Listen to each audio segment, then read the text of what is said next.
Okay, so this has been a long week for you guys, hasn't it?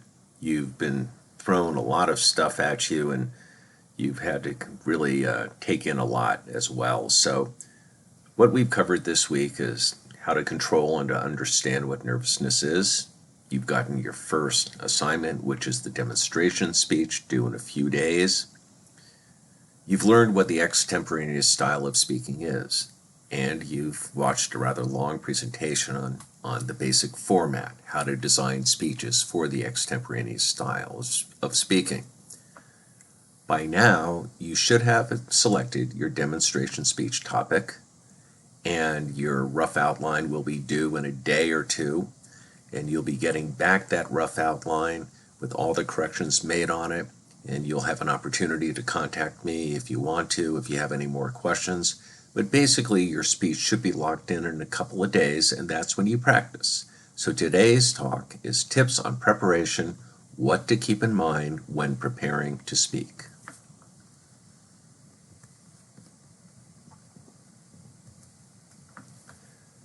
Number one, maintain contact with your audience. This is very important. Your challenge as a class will be to maintain contact with your screen, as that will convey that you are talking to us. But what is most important is your attitude. This quote from Leon Fletcher sums it up.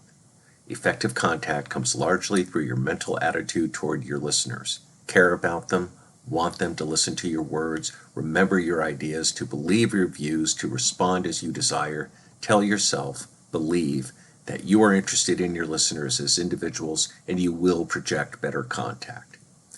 This is very important. As I have said earlier, we do not read speeches in this class. But if you are interested, we will be interested. It's that simple. We react to your interest. If you can establish contact with us, then we will be listening to you. It's almost automatic.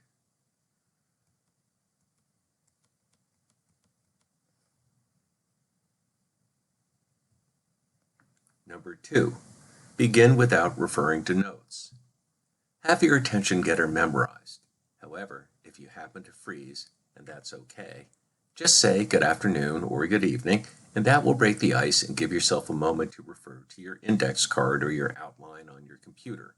But the best way to start is just to look right at us and remember, the class wants you to succeed because someone out there is right behind you.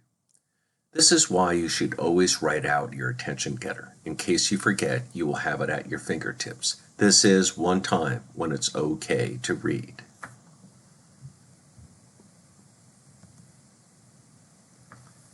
Refer to your outline only occasionally.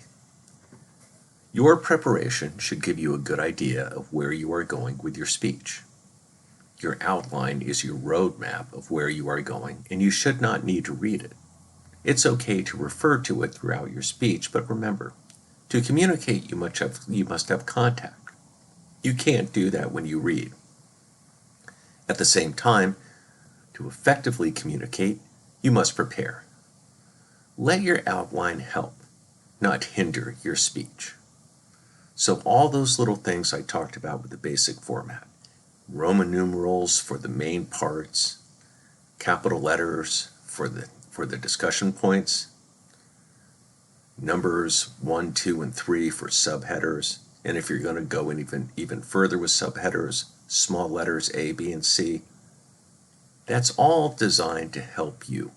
It's not designed to stress you out. And so a good clean outline will be constantly there to help you throughout your speech. And finally, sound conversational. 2 words here, be yourself. Don't try to be something you're not. Your speech will be the baseline for the rest of your speeches. In that regard, you will be finding your own voice. You will be given pointers on effective ways to deliver a speech, but it has to come from you. So remember, experience reduces nervousness. It also makes each speech a little easier and a little more natural.